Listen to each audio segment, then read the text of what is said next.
এটা মন্দির না, এখানকে যে বালিগুলো দেখছো, এই বালিগুলোতে কৃষ্ণ খেলতো। এই বালিগুলো লোকে নিজের গায়ে মাখে, কৃষ্ণ এই মাটি খেত।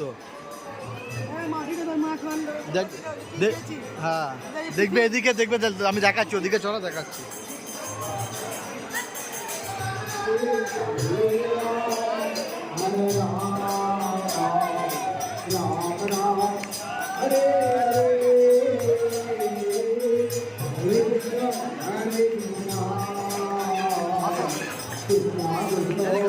हरे हरे